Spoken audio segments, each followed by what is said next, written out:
दोस्तों, मेरा नाम है हर्ष वर्मा और आप देख रहे हैं स्कैरी फील। आज की कहानी हमारे साथ शेयर करी है हरीश हसन ने। तो चलिए बढ़ते हैं हमारी कहानी की तरफ।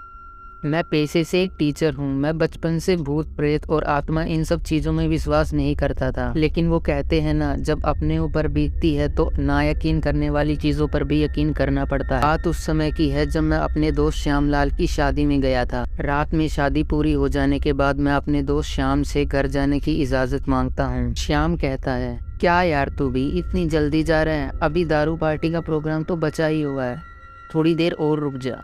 ये तो सिर्फ बहाना था मुझे रोकने का। दरअसल मैं जानता हूँ कि शादी के घरों में बहुत ज़्यादा काम होता है और मैं वहाँ और रुककर मेरे दोस्त की परेशानी नहीं बढ़ाना चाहता था। मैं वहाँ से जैसे तैसे बहाने बनाकर अपने घर के लिए निकल जाता हूँ। जब मैंने घड़ी की तरफ देखा तो 12:30 बज रहे थे रात की, लेकिन इसकी परवाह ना करते हुए मैंने अपनी बाइक स्टार्ट की और निकल पड़ा अपने घर के लिए। सड़क एकदम खाली था और चारों तरफ सन्नाटा छाया हुआ था। मेरी बाइक के अलावा दूर दूर तक कोई भी बाइक और गाड़ी नजर नहीं आ रही थी। सड़क के किनारे घने जंगल और पहाड़ भी थे जो उस मंजर को और भी ज्यादा डरावना बना रहे थे, लेकिन मुझे इन सब चीज़ों से कोई फर्क नहीं पड़ता। मैं तो बस अपनी मस्ती में बाइक चलाए जा रहा था।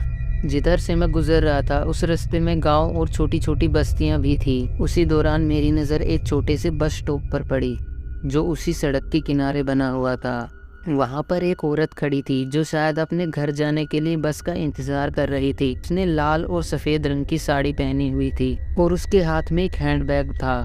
देखने से ये लग रहा था कि वह किसी ऑफिस में काम करती होगी, लेकिन ये बात काफ़ी अजीब थी। मैं मन ही मन सोच रहा था कि इतनी आधी रात को वो यहाँ पे क्या कर रही है। मैं जब उसके पास से गुजर रहा था तो उसने बाइक रोकने का इशारा दिया। मैंने जैसे ही बाइक रोकी तो वो मेरे नज़दीक आई और बोली, यहाँ से थोड़ी ही दूर मेरा घर पड़ता है, रास्ते में ही, तो क्या आप मुझे वहाँ पर छोड़ देंगी? ऐसा कहकर उसने मुझसे लिफ्ट मांगी।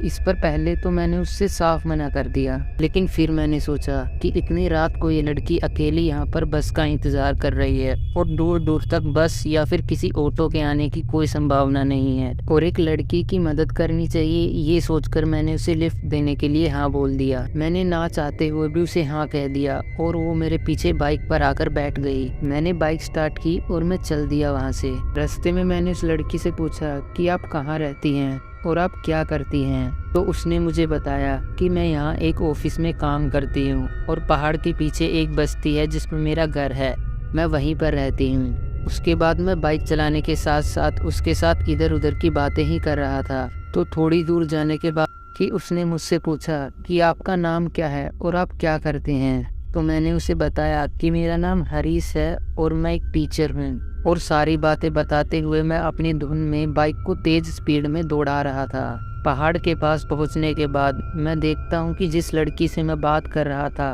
वो मेरी किसी भी बात का जवाब देना बंद कर देती है। और जब मैं पीछे मुड़ के देखता हूं तो मैं देखकर हैरान हो जाता हूं कि वो लड़की मेरे पीछे नहीं बैठी होती और वो वहां से गायब हो जाती है। अब मैं बहुत डर गया था और मेरे हाथ पाँव भी फूल गए थे, ऊपर से इतनी काली रात। अब मैं बस एक ही बात सोचे जा रहा था कि आखिर वो लड़की कौन थी। मैं उस हालत में जैसे तैसे अपनी बाइक को तेज भगाकर अपने घर चला आया। खैर कुछ दिनों के बाद मैं अपने दोस्त श्यामलाल के घर वापस दोबारा गया और मैंने उसे सारी बात बताई। इस पर मुझे उन गांव के आसपास के लोगों ने जो बात बताई वो बात चौंका देने वाली थी।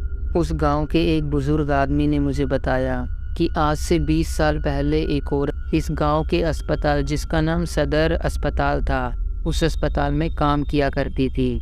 एक दिन वो रात के समय अपने घर जा रही थी। रात काफ़ी हो गई थी, तभी रास्ते में उसका एक्सीडेंट हो जाता है और उस हादसे में उसकी मौत हो जाती है। उस घटना के बाद आज भी उसकी आत्मा यहीं पर भटकती है और रास्ते में आने जाने वाले लोगों को परेशान करती है और कई बार तो कुछ लोगों को वो मौत की घाट भी उतार देती है। ये सुनकर मैंने मन ही मन में भगवान को शुक्रिया अदा किया।